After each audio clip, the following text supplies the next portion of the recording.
Sang Yang Adi Budaya Namo Budaya. Pendengar, apa kabar Anda? Temani untuk kebersamaan Anda untuk kesempatan kali ini dengan satu tema vaksinisasi diri sejak dini. Vaksinisasi diri sejak dini. Apa sih yang dimaksud dengan vaksinisasi diri sejak dini?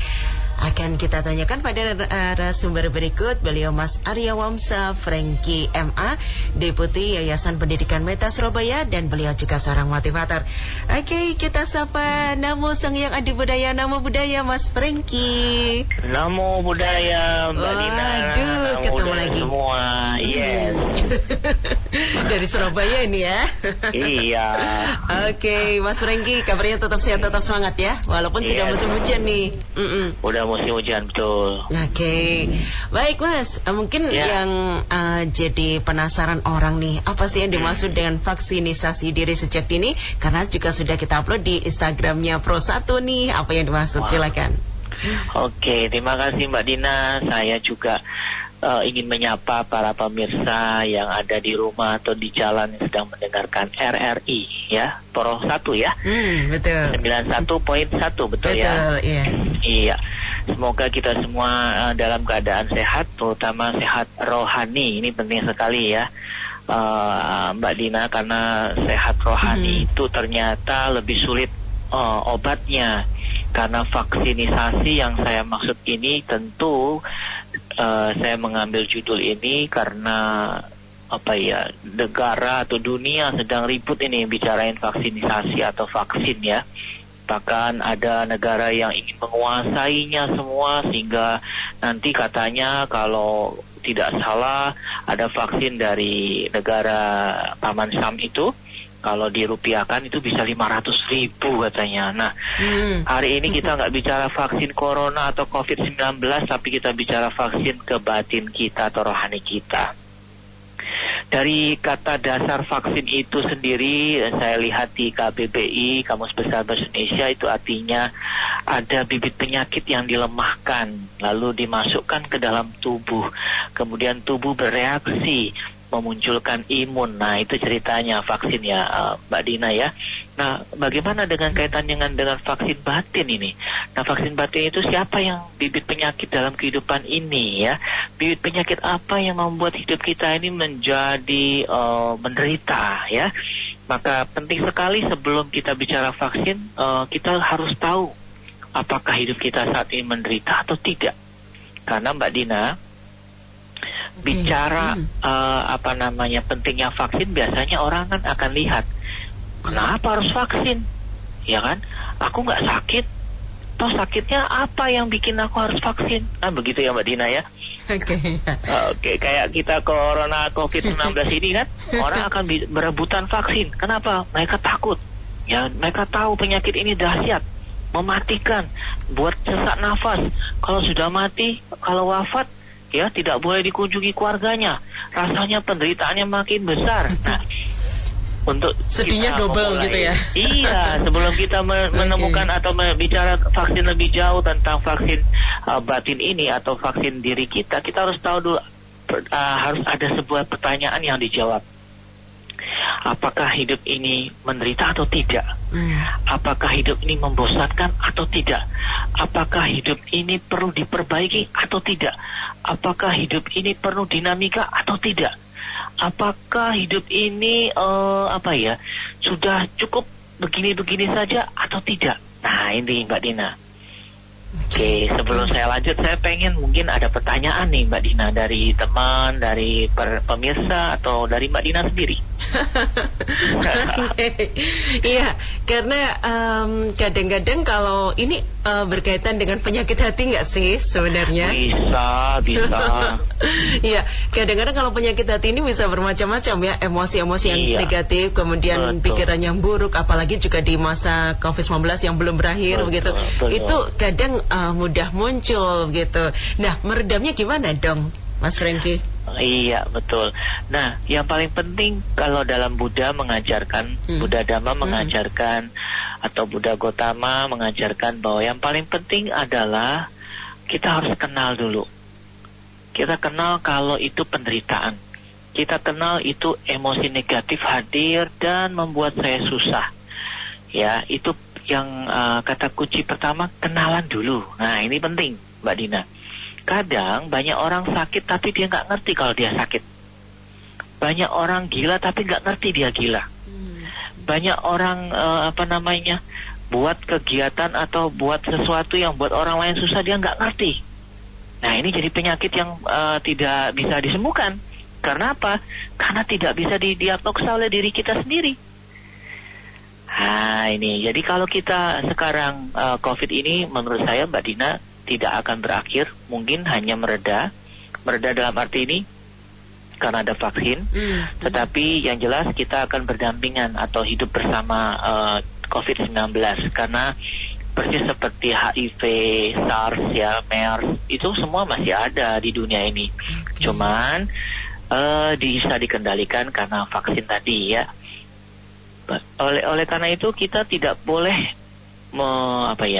menancapkan sebuah pemikiran bahwa hidup ini pasti akan abadi, kebahagiaan ini pasti akan abadi, kesejahteraan ini akan abadi, apapun yang aku peroleh ini tidak akan hilang, mereka yang kucintai tidak akan mati. Nah, ini yang harus kita hindari, buah pikir seperti ini, karena ini termasuk penyakit-penyakit yang sangat berat, sehingga sulit kita untuk memberikan vaksin untuk penyakit seperti ini.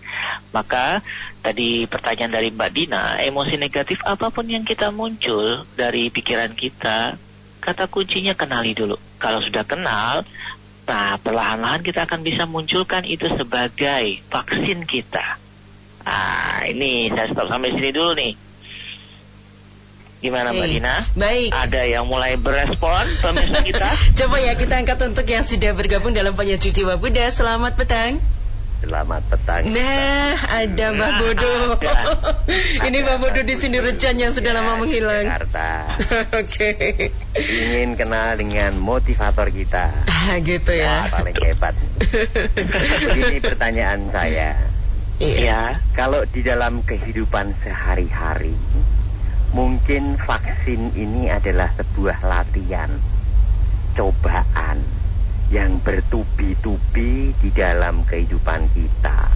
Makin banyak latihan dan cobaan itu, mungkin jiwa kita, hati kita akan menjadi lebih perkasa dan kuat di dalam menghadapi, menjalani penderitaan di dalam hidup. Mungkin seperti itu.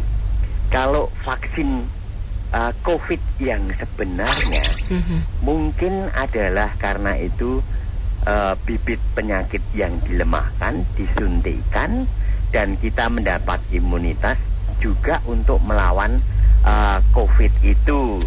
Sayangnya katanya hanya yang berusia muda ya, yang sepuh-sepuh nggak dapat nih. Seperti saya ini juga nggak dapat, padahal usia saya kan sudah 17 tahun. 17 tahun cuy, penting dong Mbak Bodo ya. Ya, jadi otomatis mungkin pendapat saya seperti itu. Namun kenyataannya ya kita lihat nanti saja. Mari kita hidup berdampingan dengan COVID, dengan kewaspadaan. Dan di dalam ajaran Buddha pastilah mari kita berlatih untuk menderita, karena menderita itu adalah santapan kita setiap hari. Mungkin begitu. Selamat malam. Oke, wow, luar biasa. Terima kasih Mbah Bodo yang ada di Sindorejan. Mungkin sebelum ditanggapi Anda bisa bergabung ke 5803333. Silahkan. Tema kita vaksinisasi diri sedari dini. Vaksinisasi diri sejak dini ya. Di 5803333 SMS ataupun WhatsApp Anda di 0811271111. Atau Anda juga bisa mengajukan pertanyaan melalui Instagram @RRI Pro 1 Jogja. Instagramnya di @RRI Pro 1 Jogja. Nah, untuk yang sudah bergabung, terima kasih Mbak Nanda di Jogonalan. Mas, bagaimana kalau sudah terlanjur patah semangat dan sulit bangkit lagi? Bisakah bangkit walau tanpa ada orang lain yang memberikan support atau semangat? Nah, silakan Mas Ringki. Oke, terima kasih. Tadi Mbah Bodo di Sindorejan itu bodoh tapi pinter banget loh ya. Oh iya, itu makanya saya sebut aja Mbah Bodo, lebih enak rasanya. Bodo itu tercerahkan ya, Pernyataan beliau terlihat sekali beliau paham vaksin yang kita maksud. Memang ketika manusia tertempa masalah penuh dengan banyak tantangan, rintangan, nanti juga Mbak Nanda ya tadi ya patah semangat. Ini semua harus kita kenali. Ketika kita kenali, kita akan ngerti bahwa ini negatif, ya toh, bahwa ini bikin saya susah kalau saya lanjutkan dengan merespon respon yang kita berikan. Jika juga respon negatif, tentu negatifnya akan double kan, negatif ketemu negatif double, benar enggak ya? Maka tugas kita adalah kenali patah semangat ini. Oke lah kita boleh nangis, oke lah kita boleh murung, tidak apa-apa, beri waktu, tapi jangan lama-lama. Carilah pencerahan lewat dengerin radio ini, misalnya RRI 1 ya, atau cari buku, cari orang yang bisa kita percaya. Tugas kita sekali lagi mencari jalannya. Nah, ini jadi vaksin akhirnya. Jadi tantangan, masalah, penderitaan yang kita kenal, ini termasuk bibit penyakit yang kemudian kalau kita kenal dia jadi lemah. Ya itu Mbak Dina. Jadi ketika dia lemah, ini akan memberikan kita satu kekuatan apa? Untuk mencari solusi. Nah, ketika manusia berani berkenalan dengan masalahnya dia, berani berkenalan dengan penderitaan atau kesulitannya dia, karena berkenalan dengan masalah itu ternyata tidak mudah loh Mbak Dina. Kadang-kadang kita terjerumus dengan masalah dan kita akan mengatakan, hidupku adalah masalah. Buat apa lagi aku hidup? Nah, ini kita terjerat dari, artinya kita cuman melihat masalah sebagai masalah yang besar dalam hidup kita, tapi kita tidak mengenal dia sebagai masalah yang harusnya atau ada baiknya kita untuk mencarikan solusi atas masalah tersebut. Dan tentu sekali lagi sebagai manusia memang kita punya keterbatasan Mbak Dina. Tetapi keterbatasan kita sangat membatasi itu adalah kitanya sendiri. Kita sendiri sering membatasi diri kita. Aduh, aku kurang tinggi. Aduh, aku kurang ganteng kan gitu. Aduh, aku kurang percaya diri. Artinya memandang rendah diri sendiri ya? Iya, kalau kurang ayo tanya, ayo belajar gitu Mbak Dina. Baiklah. Ada lagi ini. Terima kasih Mbak Nanda. Itu cukup ya untuk Mbak Nanda, mudah-mudahan ya. Jadi intinya bisa memotivasi dirinya sendiri begitu ya. Oke, intinya sih sebenarnya boleh cerita Mbak Nanda, boleh mungkin ketemu saya atau ngobrol WA dengan saya atau dengan Mbak Dina atau siapapun, harus diceritain.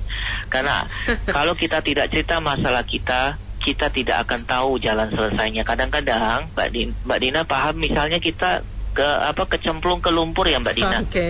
Ya kan? Kita semua basah dengan lumpur, maka kita perlu pegangan yang kuat. Mungkin ada tali atau orang yang membantu kita untuk supaya kita tidak terjerumus dalam lumpur seperti itu. Ya, perlu sekali alat bantu seperti itu Mbak Dina. Nah, ketika kita memikirkan untuk minta tolong sebenarnya Mbak Dina, itu sebenarnya kebaikan sudah muncul. Karena orang yang minta tolong sesungguhnya memberi ladang kebaikan untuk orang lain. Artinya apa? Dia membuka pintu hatinya. Nah, ini penting Mbak Dina. Oke. Ya baik, untuk Anda pendengar yang akan bergabung masih kami buka untuk line teleponnya di 580-333. Yuk silahkan bisa bergabung di 580-333. Tema kita vaksinisasi diri sejak dini. Bersama narasumber kami beliau Mas Arya Wamsa, Frankie MA. Silahkan Anda bisa bergabung atau juga untuk SMS dan WhatsApp-nya di 0811271111. Kita break sejenak ya Mas ya. Nanti kita akan kembali setelah yang berikut ini. Benarkah milenial enggan pakai masker? Satgas COVID-19 DIY menyebutkan pelanggaran pemakaian masker masih didominasi kalangan usia 20 hingga 30 tahun.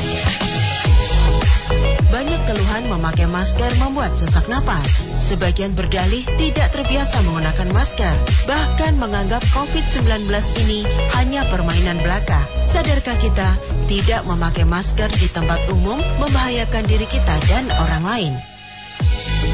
Peran aktif milenial dalam mencegah laju COVID-19. Hindari budaya nongkrong di keramaian. Jaga jarak dan tidak kontak fisik ketika ketemu atau berkenalan. Gunakan masker ketika keluar rumah. Tetap rajin mencuci tangan dengan sabun.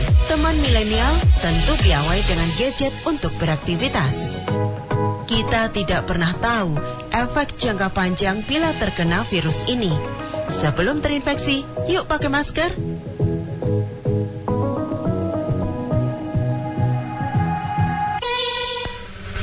Channel ini bisa didengarkan dengan kualitas audio lebih baik. Download aplikasi RRI Play Go di smartphone. RRI Play Go, satu aplikasi untuk mendengarkan RRI se-Indonesia, siaran luar negeri, saluran musik Channel 5, menyaksikan siaran RRI yang divisualkan, RRI Net, informasi terakurat RRI Online, RRI 30 Detik, RRI Max, Beyond, dan editorial Pro 3. Selamat datang di era digital RRI. Kini, mendengar, menonton, dan membaca berita cukup di satu aplikasi. RRI Play Go.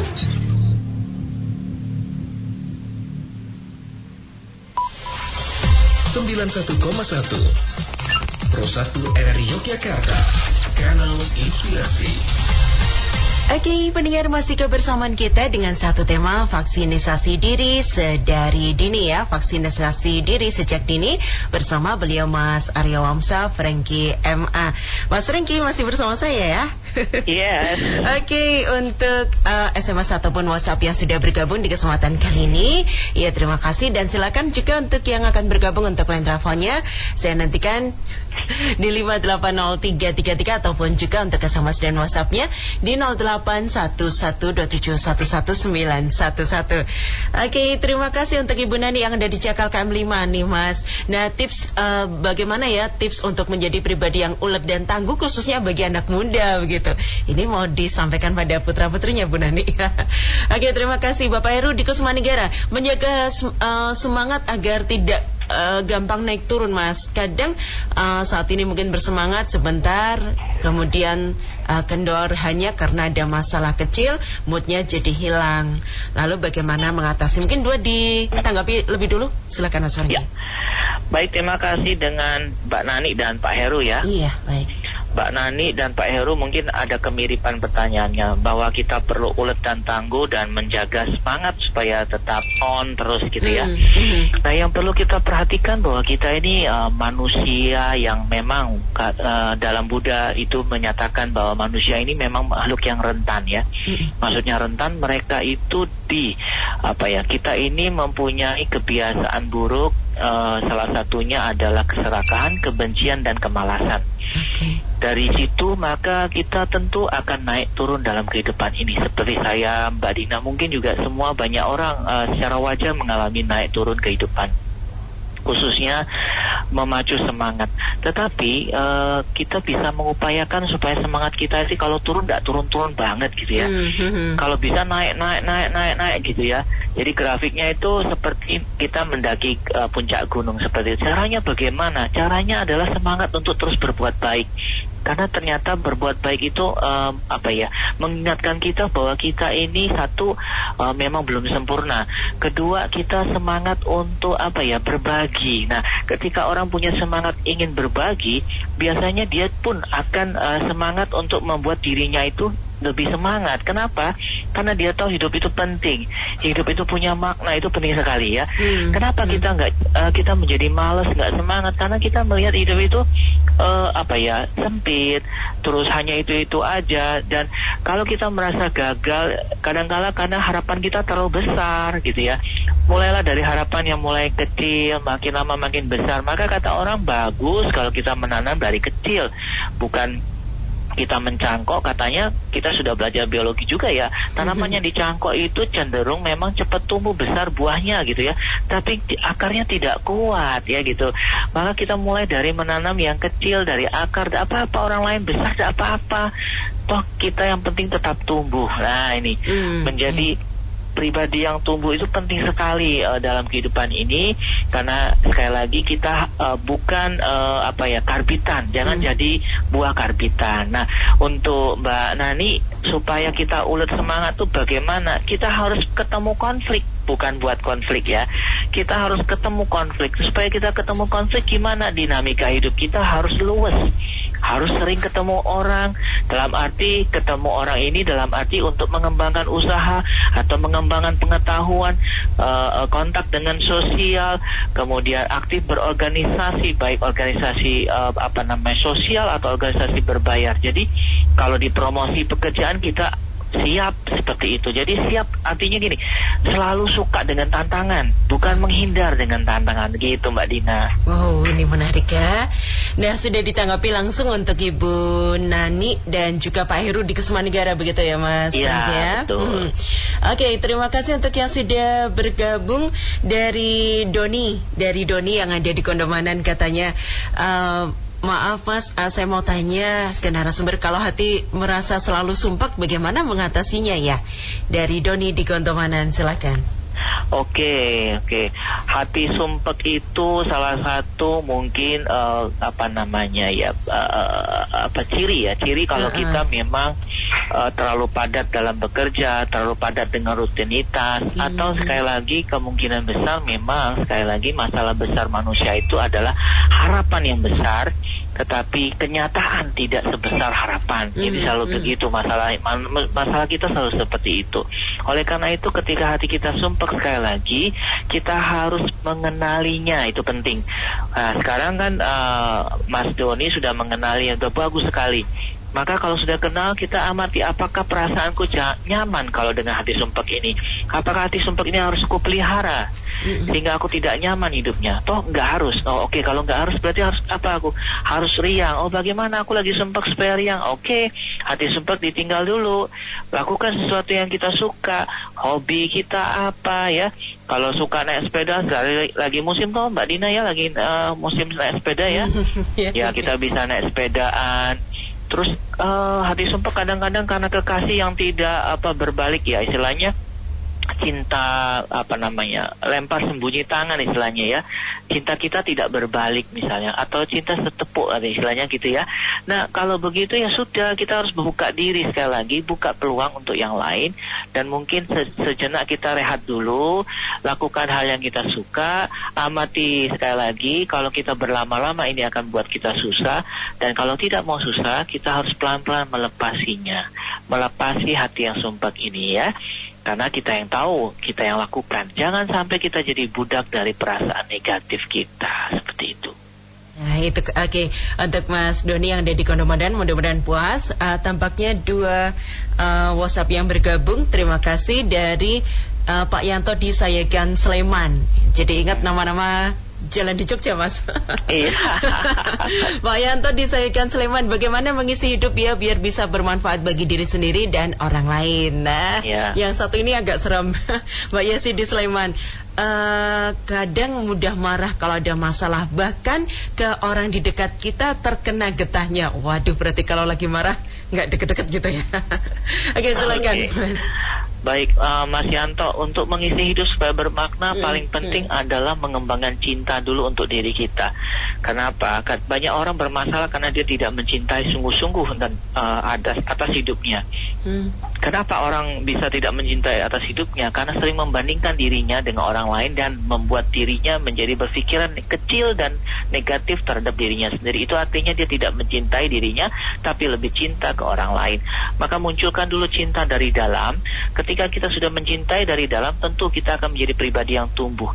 Dan jangan khawatir, kadangkala alam semesta ini luar biasa. Ketika kita mencintai diri kita sendiri, kadang-kadang ladang kebajikan itu muncul. Maka berkaryalah dari yang kecil, Bapak Mas Yanto ya. Mungkin Mas Yanto punya lingkungan keluarga, mulai dari keluarga, lakukan hal-hal baik untuk keluarga, mungkin pertemuan sering diadakan dalam keluarga, mulai dari misalnya bersih-bersih rumah dan segala macam. Nanti itu akan muncul sesuatu ikatan atau kekuatan alam semesta yang memberikan kekuatan supaya kita itu punya ladang yang lebih luas untuk kebajikan kita. Kata kuncinya munculkan cinta dari dalam diri kita dulu ya. Kemudian kalau Mbak Yosi, kalau kita mudah marah, iya, mudah marah itu salah satunya karena kita itu sekali lagi tidak bahagia ya. Mereka yang mudah marah tentu akan menyambar kemarahannya ke orang lain. Maka bertugas kita yang mendengarkan orang marah jangan direspon. Karena apa? Mereka lagi menderita, mereka lagi susah. Nah, untuk Mbak Yosi yang mungkin sering marah, maka Mbak Yosi perlu klarifikasi, perlu lagi mulai membuat diri ini lebih dicintai oleh Mbak Yosi sendiri. Caranya bagaimana supaya kita tidak marah-marah? Salah satunya kita harus lihat atau kita rekam atau kita lihat di cermin. Wajah orang marah selalu penuh dengan kejelekan, keburukan, dan rasanya kalau marah itu gak nyaman ya. Maka untuk itu kita bisa kurangi dengan cara ya kalau lagi marah sendiri aja. Ya, tutup pintunya, terus mulai mencuci muka atau melakukan hal-hal yang berseberangan dengan kemarahan. Misalnya kita pelihara tanaman, pelihara hewan peliharaan, itu untuk memunculkan cinta. Tapi bukan binatang peliharanya yang jadi sasaran nanti ya Mas ya? Oh tidak, biasanya digigit nanti kalau dia kucing dimarahin digigit ya. Oke. Iya, Mas, waktu kita tinggal sedikit, mungkin 1 menit saja sebagai closing statement vaksinisasi diri sejak dini nih Mas. Silakan Mas Franky. Ya, terima kasih Mbak Dina dan para pemirsa RRI luar biasa. Malam ini kita belajar vaksinisasi, artinya kita melihat penyakit-penyakit dalam hidup kita. Hal-hal yang membuat kita menderita harus kita kenali. Ketika mereka kita kenali, pelan-pelan mereka akan menjadi vaksin kita. Kenapa? Ketika kita mengenali, kita akan mulai bergerak untuk keluar dari sana. Ketika kita mengenali dan bergerak untuk keluar dari sana, maka itulah namanya imun tubuh kita beraksi. Tetapi kalau kita tidak kenali, kalau kita terlilit terlalu lama, terjerumus terlalu dalam, maka kita sulit keluar dari situ. Oleh karena itu segera kenali kelemahan-kelemahan kita, segera kenali penyakit-penyakit dalam arti yang membuat kita tidak bahagia. Lalu setelah kenali, ayo keluar dari sana dengan mulai memunculkan cinta, mulai berbagi ke banyak orang, dan itulah yang kita sebut sebagai imun, supaya kehidupan kita menjadi lebih bermutu, berkualitas, dan tentu bahagia serta sejahtera. Demikian Mbak Dina. Oke, Mas Franky, terima kasih banyak ya sudah memberikan oleh-oleh untuk Pro 1 RRI Jogja dan sekitarnya. Sama-sama. Sukses selalu. Terima kasih Nama Budaya. Nama Budaya. Oke, baik pendengar, sampai di sini untuk kebersamaan kita bersama narasumber kami, beliau Mas Arya Wamsa Franky MA, Deputi Yayasan Pendidikan Meta Surabaya, dan beliau juga seorang motivator dengan satu tema kita, vaksinisasi diri sejak